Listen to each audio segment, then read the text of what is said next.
มื้อนี้ก็อีกมื้อหนึ่งสิพาแขกมาหาปูหาปลาอยู่น้ำคลอง Alright so today we come for fishing right okay Hello. I hope we are lucky we're gonna get a big fish today I need to be very lucky. okay good อันนี้ก็คือบ้านสร้างให้คือเก่าเนาะเธอแล้วก็มาหาปลาอยู่บ้านสร้างให้น่ะวันนี้ก็มีแขกเพื่อนหนึ่งมาหาปูหาปลาตึกเบ็ดควงแห่ตีมองวันนี้ก็ตอนเช้าของวันที่22เดือน11ปี2024เดี๋ยวนี้ก็เวลาก็พอ10โมงเช้าเนาะนี่ก็เริ่มตกมองแล้วนี่เฮ็ดให้แขกเบิ่งก่อนเนาะหลังจากนั้นก็สิพาแขกเฮ็ด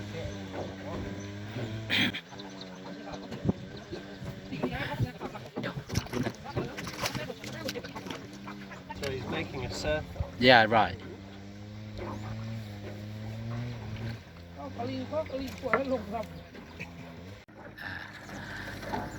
นี่นะวิถีชีวิตของคนท้องถิ่นคนพื้นบ้านพื้นเมืองเขาก็เห็นอันนี้แหละหาปูหาปลาจากหลังจากกลางมองแล้วออมแล้วก็เอาไม้ท่อไม่ท่อเนาะก็ฟาดก็ไล่ปลาสิลอยเขาอันน่ะหมองอันนี้มันตีหมองเพิ่นเอิ้นเดี๋ยวนี้ถ้าคนเฮานี่หากินแบบพื้นบ้านพื้นเมืองเดี๋ยวนี้มันก็ปลาก็บ่ดับก็สิมีปลากินตลอด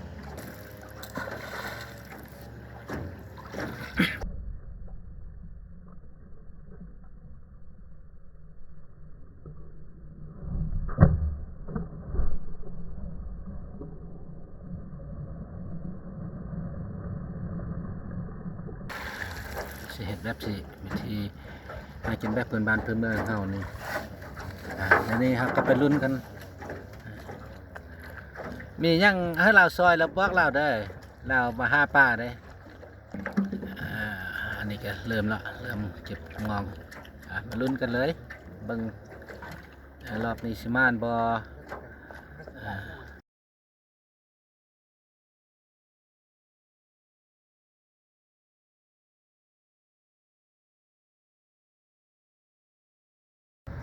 น้ำคลองนี่ก็มีบ่อนเลิกบ่อนตื่นเนาะบ่อนเลิกแถวนี่ก็ประมาณมุ่ง20 เมตรประมาณนี่แหละ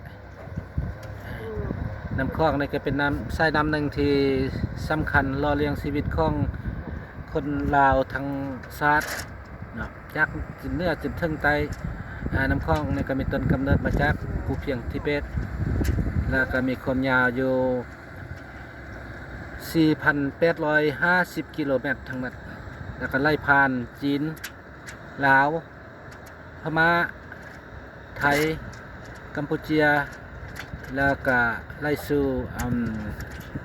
ทะเลจีนอยู่เวียดนามแต่ว่าก็ได้ผลประโยชน์เนาะจากแม่น้ำคลองสิเป็นเลี้ยงชีพหาปูหาปลาเฮ็ดหัวเฮ็ดส่วนใส่น้ำเพื่อเกษตรกรรมแล้วก็ยังเป็นบ่อนผลิตไฟฟ้าเดี๋ยวนี้ก็ทีของแขกแล้วเนาะลองบ้างจะ that's good ลองเบิ่งลุ้นกันเนาะเมื่อกี้ท่านพลาดแล้วเมื่อกี้บ่ได้จักโตโอ้อันนี้มันมั่นเลยนี่นะลองเบิ่งวันนี้มันอันผู้มาห้า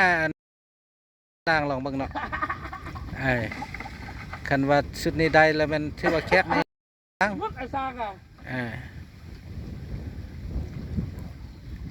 โอเคเดี๋ยวลุ้นกันเนาะนี่เนาะเดี๋ยวลุ้นกันใส่จับขึ้นมาเบิ่งแดนี่ม่านเด้อเห็นป่ะนี่ได้ละ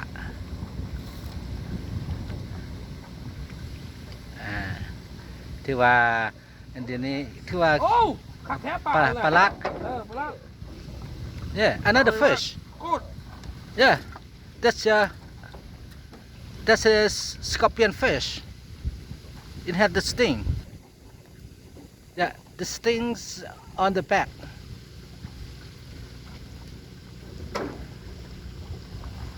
วันนี้แขกตกเนาะวันนี้แขกตกแล้วก็อันตกมองคือว่ามาได้น่ะออกเลิกไก่เลิกไก่ มาแล้วเมื่อกี้ได้ปลาลาดตัวหนึ่งกับปลาข้าวหันซ่องโตซ้ำซ่องนิ้ว3 นิ้วนี่แหละนี่ได้อีกตัวเลยเก๋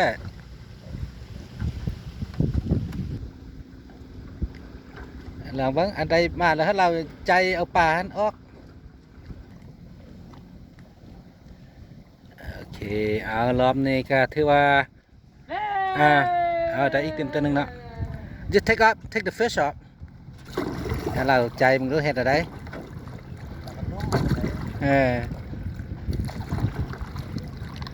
เดี๋ยวนี้ได้ปลาแล้วเนาะแล้วแข้งลอง ปลดปลาลองมึงเอาปลาออกอันน่ะออกมองลองมึงอะไรก็ดีได้ตัวน้อยตัวใหญ่อันนั้นก็บ่มีปัญหาก็เพียงแต่ว่ามาเรียนรู้วิถีชีวิตของคนลาวคนท้องถิ่นเฮาหาปูหาปลากินแบบได้กวางแห่ตึกมองแต่ว่าอยู่บ้านเฮานี่บ่ที่มีกฎระเบียบว่าข้อห้ามว่าเอาขนาดปลานั้นจักน้อยใหญ่สำได้เฮายังบ่ทันได้กำหนดยังบ่ได้ห้ามถือเนาะแต่ว่าอยู่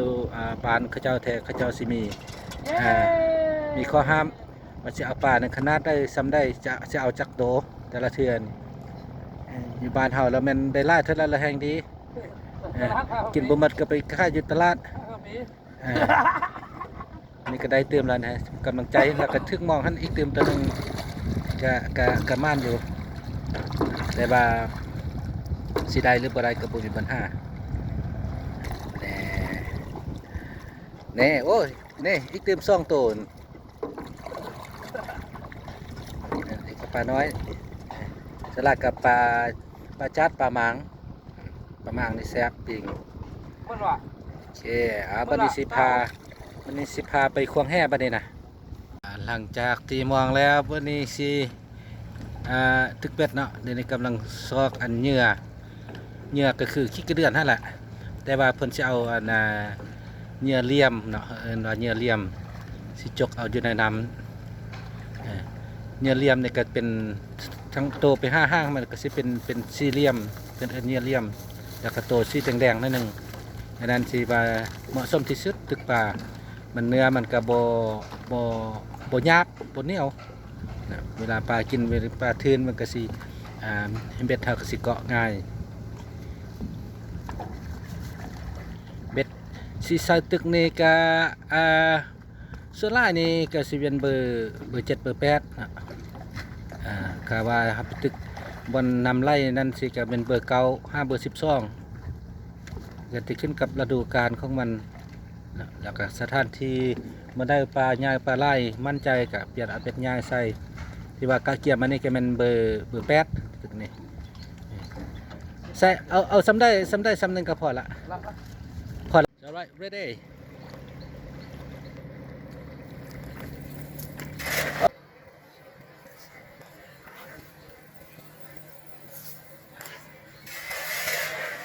Oh, good. Yeah. Better. Yeah, much better. Yeah, good. Just did this is the second time.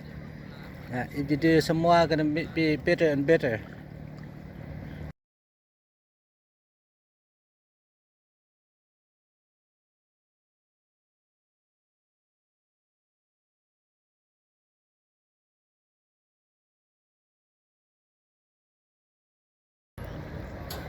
Take.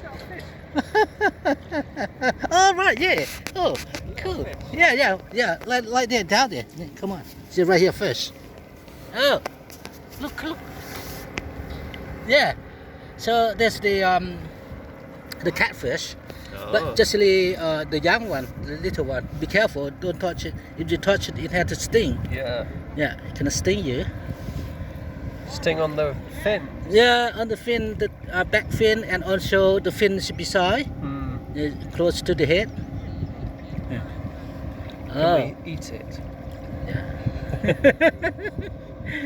If it's the big one, it's gonna long like this. Yeah. So what do you think? you can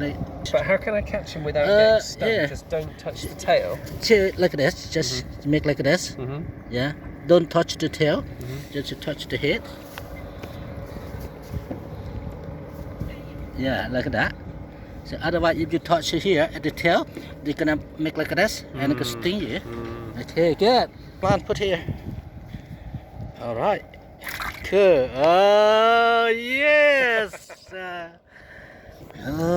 ม่านมานี่นี่ก็ปลากดน้อยน่ะปลากดน้อยปลายอนปลามางเอิ้นปลาแปรน้ำหรือว่าปลาเวียนไฟฮะแหละตัวแดงๆห้างขีแดงๆตัวนี้นะตัวนี้แซ่บมันโอเคมาแล้ว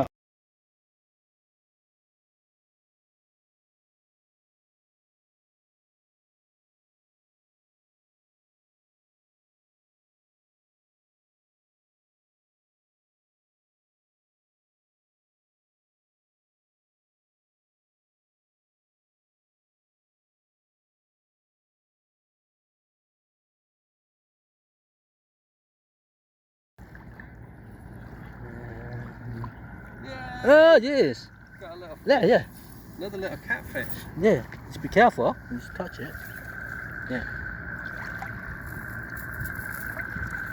Oh, good.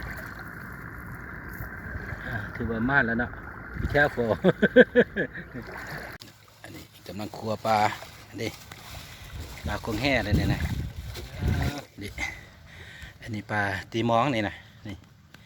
อายาคักมีปลาหยอนเด่นนี่ปลาหยอนแซ่บ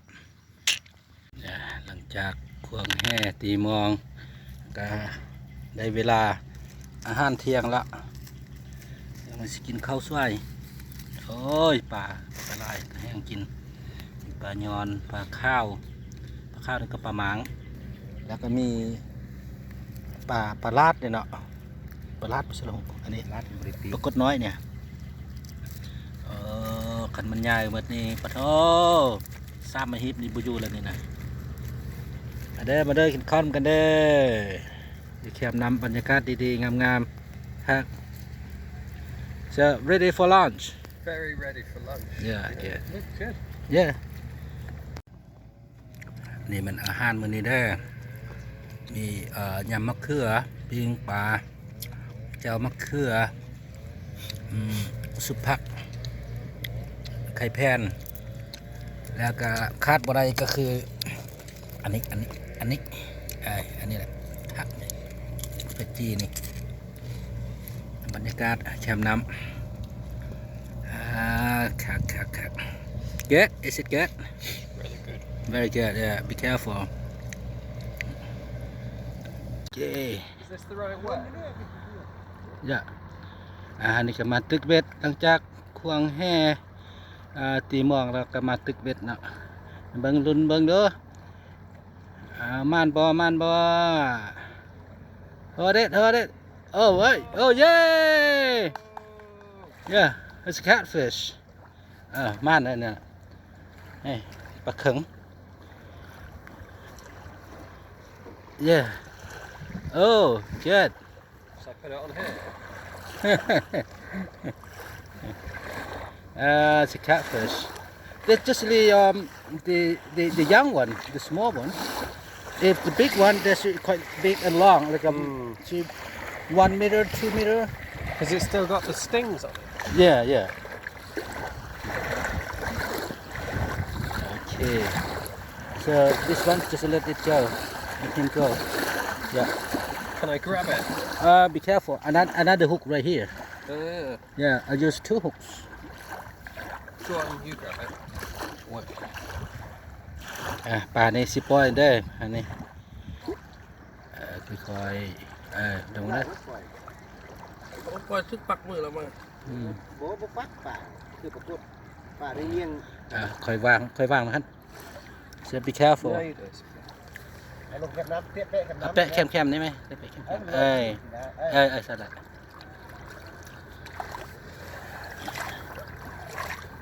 ปล่อยมันไปเองราคานั่นไล่หมดราคาเป็นเท่ง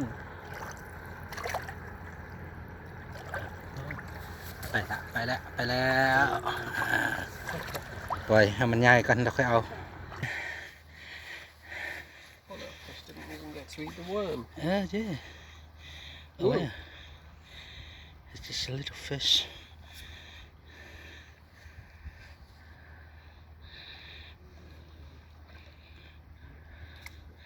All right.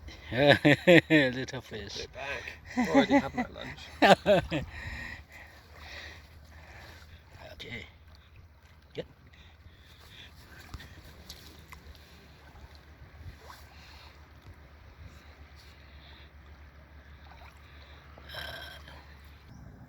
Come on, Bob. Come on. It's your fish, mister. Come on. Oh yeah. Should be big fish.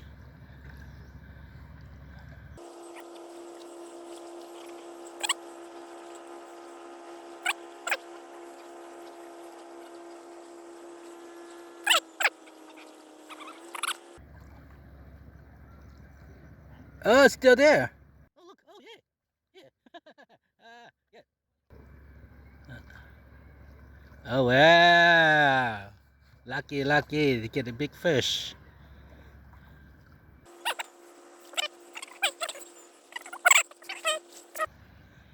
Okay, good. So lucky. Yes. Yeah. Good. ทีนี้กำลังขี่เรือข้ามมาฟังบ้านสังให้ครับบ้านสังให้แล้วก็สิขี่รถกลับเนาะ